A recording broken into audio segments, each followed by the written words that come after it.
Okay, thanks for joining us this morning for another edition of Discussions in Diagnosis.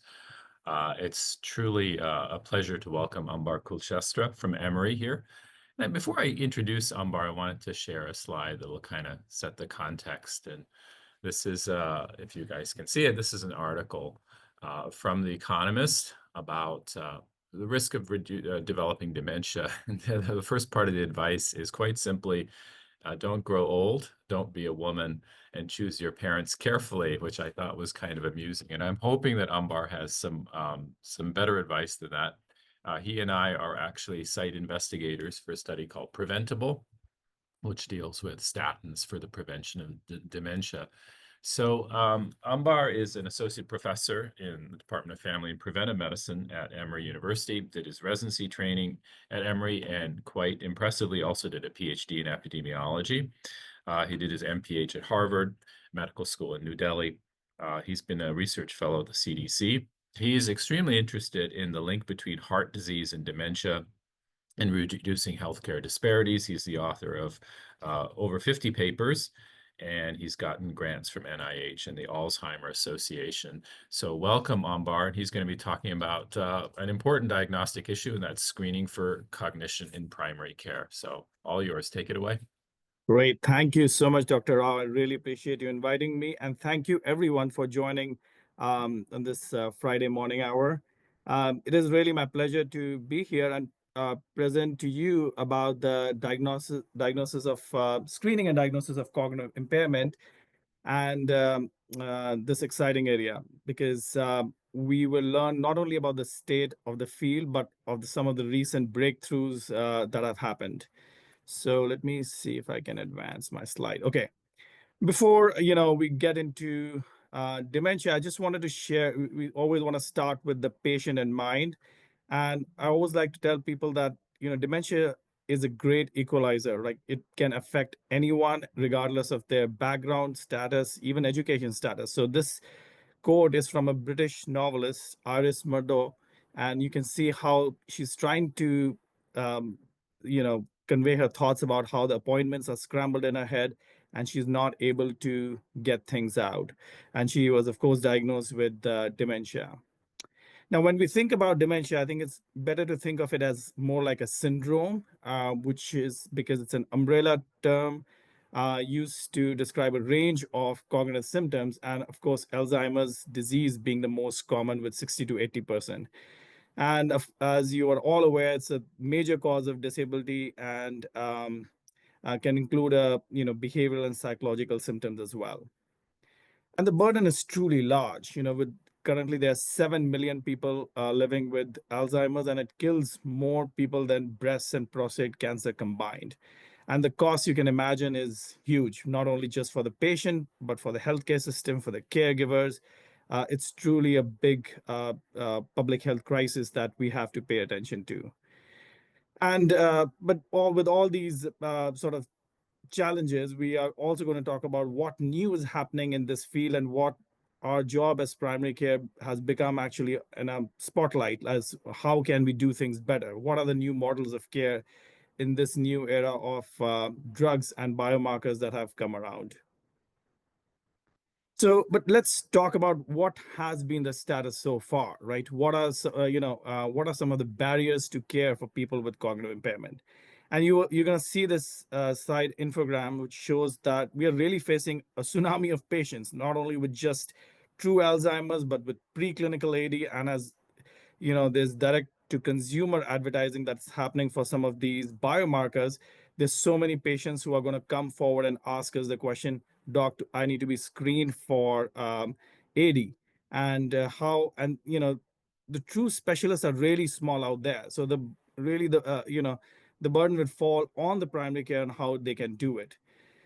And I'm going to show you some stats on how cognitive impairment is unrecognized in primary care, with 20 studies showing like a variation from 27 to 81% of patients are unrecognized. And I'll show you some of the studies we have published recently as well. But the current methods of screening are really time consuming, and it takes a lot of effort in the terms of like figuring out if the patient, when the patient even presents with a cognitive complaint, right? And then there is, of course, a clear definitive test is lacking. And you are all aware with that when you refer patient to neurology, even at Emory, the wait time it can be up to an year before they can see specialists.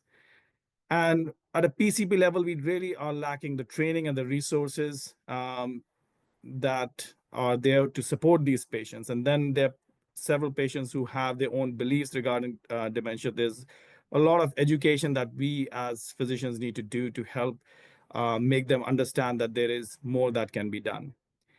This is just a quick snapshot about the access to care challenges. We are all well aware of how bad there is, like in terms of like neurology specialists, and even among neurologists, depending on where you live, there is variation in access. And then, of course, similar with geriatricians and psych, but not no better for PCPs as well, because as you have all been made aware that in future the number of PCPs are further going to decline. So we have an access problem, and this new wave of people who are going to be diagnosed with mild cognitive impairment or Alzheimer's disease pathology, but no cognitive impairment. So, what are we going to do and how are we going to manage that? This is a study we just published a few months ago, which shows the unrecognized cognitive impairment, where we got data from these federally qualified health centers. And you can see that 62% of the patient, these patients had no prior diagnosis of dementia or MCI. And we put them through cognitive assessment. 62% have the diagnosis of MCI, and 12% had dementia. So only 26% had truly no cognitive impairment. And of course, you can imagine the disparities that are out there, with African Americans almost having 3 times the odds of having MCI or dementia compared with whites. This is truly a big problem, Hey, right? Ambar, could I just interrupt 1 second? I'm just really curious. Are these undifferentiated patients, just regular? Wow. That is correct. Yes, that is what, Holy smokes. this study got a lot of press because, but we kind of already had some indication from prior studies that the numbers would be not good. But FQHCs are, again, really a high risk Yeah. place, because they don't get the required, diagnosis and screening. So you can imagine, and the reluctance of people to come forward with these kind of complaints with the stigma just makes it even worse, right? And the problem of undiagnosed cognitive impairment is that when the diagnosis is made, right, then patients are diagnosed at much later stages where almost nothing can be done, right? We've done some trials and studies in patients with more severe MCI.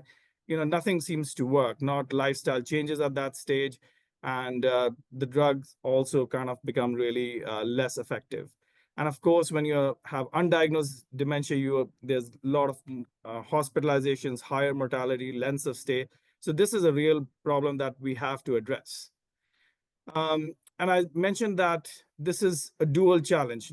First, we not only have to think about the patients and their level of understanding about dementia, because there is all the stigma that's still out there, and the reluctance of patients to come forward, because most of the time it's the caregiver or the family member who's coming, or my um, dad or mom seems to have some cognitive complaints.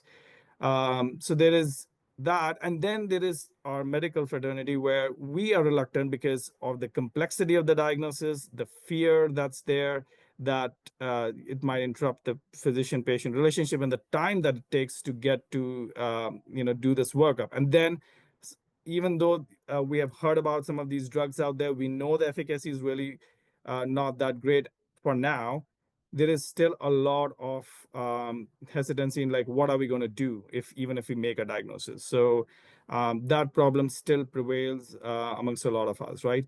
And you can see that this graph shows that percent of seniors who are diagnosed with the condition, AD was just 45% compared to like cardiovascular disease, high blood pressure, and other things. And also there's most of the society guidelines for now are still, on the line that we should not be screening asymptomatic people, right? So only opportunity is like pretty much at the Medicare wellness visit if the patient decide to come for that after the age of 65 or at the age of 65 is we can ask them about memory complaint. But pretty much it, most of the time we have to really during a clinic visit, if we see that patients are missing their appointments more frequently, have a hard time understanding about their medications, despite good education, it's just from your own gut feel that you decide that this patient needs to be screened. And in the laundry list of problems that patients generally come forward with, it generally is ignored. So here's like the current way in how we approach our patients for once we suspect cognitive impairment or it has pretty much become evident from their mini cog or whatever assessment we might have tried during the Medicare annual wellness visit, right? It includes the whole family history, trying to get a caregiver perspective if that's available. Of course, looking at some of the reversible causes, which is what PCPs do best because we have a full comprehensive idea about what the patient is taking, what other diagnosis could explain their cognitive impairment, and and then we do some level of cognitive tests, which is either we start with mini cog or go on to MOCA if we have the time, and then the patients go into this unknown area where you put some referrals in. You don't know when the patient is going to go. We don't know the motivation of the patient because they know that there's still not good treatments out there. So after this red line, it's pretty much very uncertain how many patients would really see a specialist and get a workup done. It's a pretty sad situation for anyone with this kind of a complaint. But I want to give hope because there's a lot that can be done. You can see this comment from patients that how frustrated they feel that how long it takes. It may take like 4 to 6 years before they get a diagnosis at times, and even physicians, despite their best uh, way they come forward to support the patient, there's patients do feel frustrated that there's not a clear thing they can do. For if they get diagnosed with pre-diabetes or diabetes, you refer to a diabetes prevention program. Well, there's so heart failure, you have like rehab things and other things. With Alzheimer, there's like nothing out there. You are pretty much here some education and you can go and figure things out and maybe follow up with a specialist if you feel like you want to get a diagnosis. But there's a lot of reasons why we should be doing more, because it can improve their quality of life. And the number one thing which Dr. Rao just started with is the emphasis on prevention. If you are able to even identify high risk patients or patients in early stages of MCI, you can see from this major Lancet Commission report, which was updated in 2020 and again in 2024, that one third to half the patients can actually, you can prevent dementia from happening just from modifiable risk factors. That is, I feel like, the number one reason why we should be doing something. And you can see how these risk factors are. And I love the area of cardiovascular disease because a lot of it is overlaps with several of these risk factors are very similar to what we do for cardiovascular prevention. So we have to keep that same in mind. If you do these common things, you will prevent, and we are as primary care, the only set of people who can emphasize about all diseases together. Like most specialists think in their silos, we can tell patients that if you um, reduce your risk factors, you will have healthy aging because you will be able to prevent not only cardiovascular, but also conditions like dementia. And as you look at how each of these risk factors operate at different levels, you can see how hearing loss and cholesterol levels have such a high role. But I want to quickly, and again, we have shown in trials also that if patients really do the treatments, they can and do the exercise and lifestyle intervention, they can really reduce the risk of true cognitive impairment. This is the a major worldwide finger study, and it's being replicated. And the data from the U.S. trial will be out this summer, so watch out for this study. It's called the U.S. Pointer. And the results will be, I'm sure, all over the news, but it's going to be released this summer. And again, the second hope I have is from these treatments. Second, because it's like the efficacy of these new drugs like Leqembi and the donanemab is still pretty low, but I think we are on the right path. I think that's what the studies have shown, that more and more treatments are going to come out with these disease modifying drugs which attack amyloid, clear the scan better than actually improving clinical symptoms. And my third biggest hope is that we are so getting better and better with detecting biomarkers earlier and earlier in this course of the disease. So you can see on this side that amyloid accumulation actually starts happening when patients are even cognitively normal. And then comes the neuronal injury and then the clinical symptoms. So our focus has now become on, can we detect amyloid early so we can just stop it right here for the patients so they don't develop clinical symptoms later on. And the best thing that has come out, which is a major breakthrough, is you can start doing this at a plasma level, which means it can be scaled to our clinics, our offices, right? And patients don't have to go for and wait for these complicated PET scans, LP, which is lumbar puncture, to get CSF, which most patients are still very reluctant to do. So this, I feel, is like another game changer that's happening right now, with some bit of missteps happening in terms of direct to consumer advertising. But some organization like the Alzheimer's Association, and we are working on coming up with guidelines on how these tests should be used and who should be doing them. And a few others before I end. It's one of the other sort of revolution that's happening is everything is becoming digitalized, which means that the burden on physician offices to do these long MOCAs will start getting reduced with platforms like the one we are using at Emory. I'm just going to advertise as the Linus platform, where patients do these cognitive assessments and the result is just conveyed to the PCP, and you're already alert that this patient needs more or probably does not need to do anything else.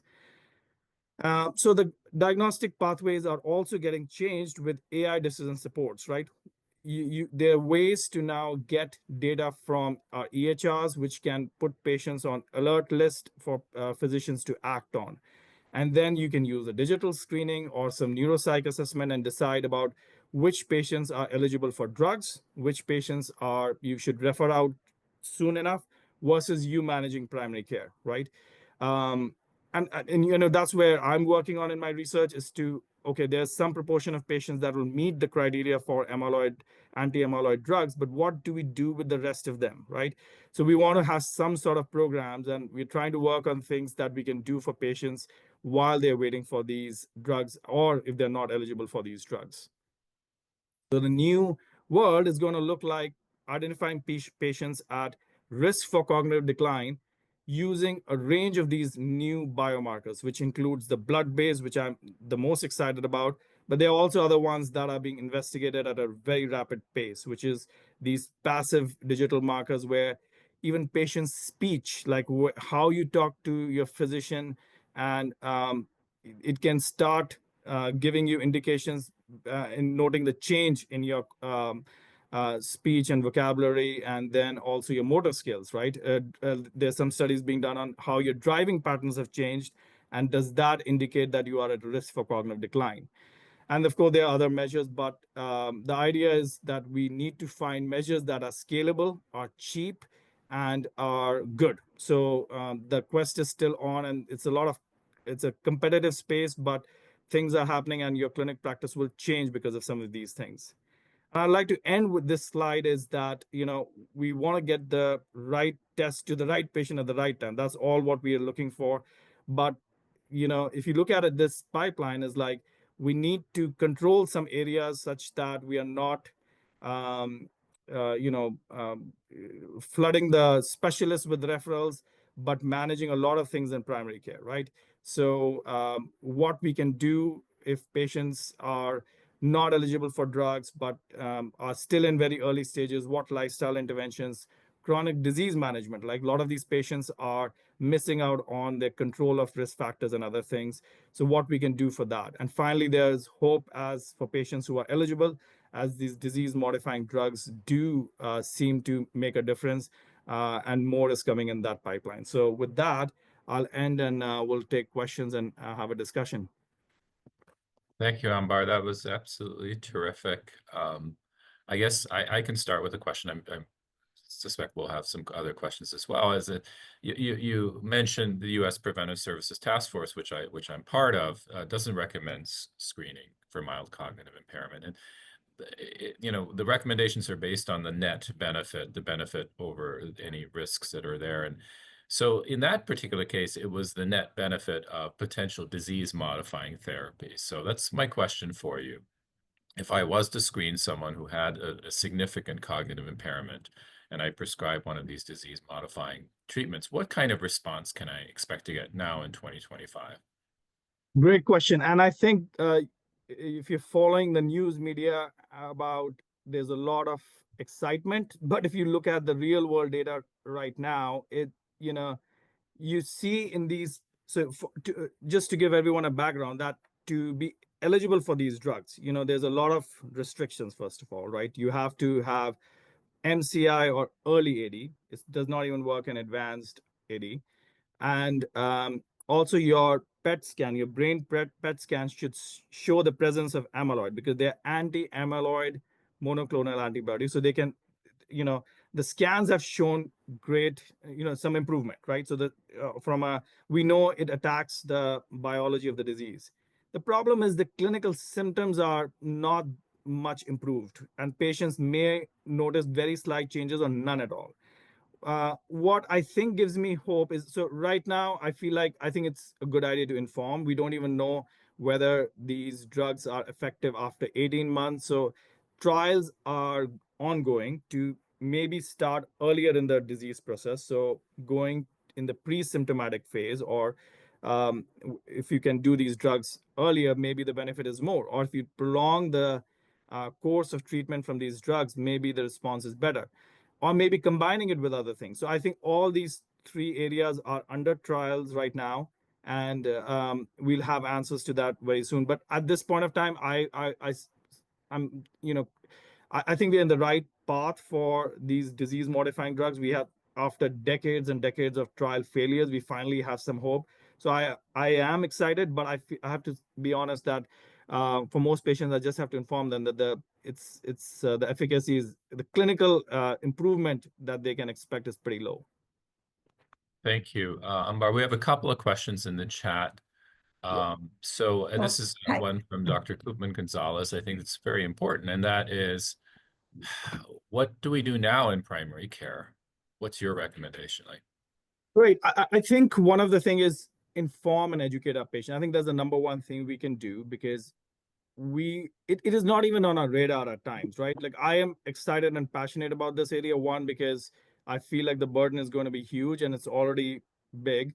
And but I think in clinics we become very focused on what the patient is presenting with, and sometimes don't look at the context of, yes, there may be other things that are going on, that sometimes, like, we patients don't notice a mole, and then you tell them, oh, this mole I see has become bigger.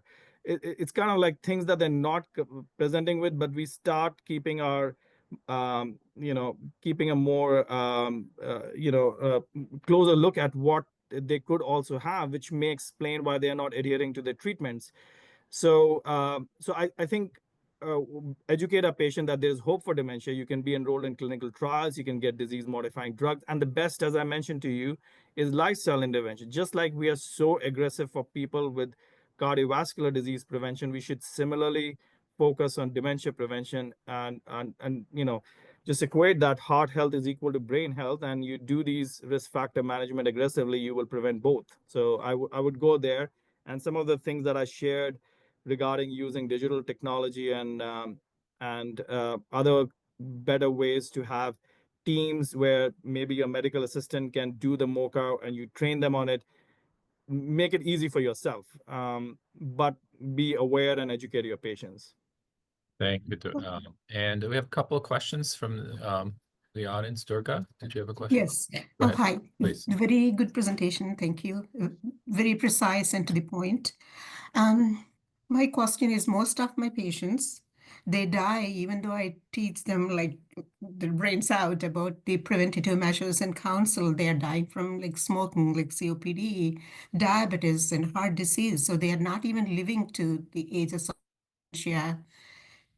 That's number one. And I know that President Reagan, he has dementia, and recently, like the news media is kind of with the news of Hetman gun. So I do see mostly the people of that category, though. That means like white males of that age group, particular age group. That is it. Have you seen that in your practice? So So, saying it, I do treat them about the preventive and counseling and everything, but most of the patients, they are dying not from dementia-related problems, from COPD, CHF, heart disease. right. Okay, thank So, you. let me answer your first question first. So patients will be, dying from sometimes from other conditions because patients may stay in a cognitive impairment for a long period of time, right? But I think we have to address cognitive impairment and dementia because that could be a reason why patients are getting more heart failure exacerbation. They're not understanding why they should take their medications, and I think we have to really understand how cognitive impairment can be so problematic for managing other conditions, right? Which is why it should be just like we want to address depression, because if your patients are depressed, they're not going to comply with other treatments. And yes, they might die from other things, but the role was for the mental health conditions, and in this case, these neurological condition, right? So I think neurodegenerative conditions. So I think we need to keep that central in mind. If we address this, there might be benefits to other conditions too, right? And your second point, which was, can you clarify it again? I kind of, No, yeah, is the it because lifestyle. of the Yeah. media or like Hollywood celebrities or Honestly, Hollywood celebrities is great because if they can promote a cause, which we keep trying and it doesn't look as exciting, they make it sort of more, you know, they kind of help to reduce the stigma around it, right? In some ways, and also make it sure, it kind of points that it just is not a disease of the poor or the rich. It affects everyone, right? I think the central challenge we face is that lifestyle interventions, all the great stuff we already know, how do you translate that to people actually making the change? And sometimes it's, making them excited about brain health. That's the way to pitch it, right? And sometimes it's the fear that, oh, so and so celebrity died of it and I can be affected by it. And, family history is one question. Yes, some patients have family history, but a lot of time they don't. So I think just like we want to promote heart health and preventing diabetes with excitement, we should similarly focus on optimizing brain health. I hope that makes sense. Yes, please. Yes, good. Thank Thank you, you for Ambar. Just one quick question came through, and that's the hereditary predisposition to dementia. If you could just address it quickly and we'll wrap up. Yeah, I Thank think. you. Yeah, I think there is there are some patients whose dementia has a genetic role, but a lot of times it doesn't. So ApoE testing, which is done now for these new drugs because of some links with adverse events, but it's not routinely recommended, right? I would still pay attention that if a patient has family history, those patients, you need to again think of them like patients with cardiovascular disease and having a family history. You need to focus that they are at a risk and be more aggressive with their risk factor management and counsel them and educate them as you would for other patients. Thank Thank you, Ambar. you. Terrific presentation. We could Yes. go on for quite some time, obviously, but we are out of time. Thank you, everyone, for joining us this morning for discussions and diagnosis, and hope you're able to join us again next time as well. Everyone have a wonderful day. Thank you. Thank you, Dr. Rao. Thank you, everyone.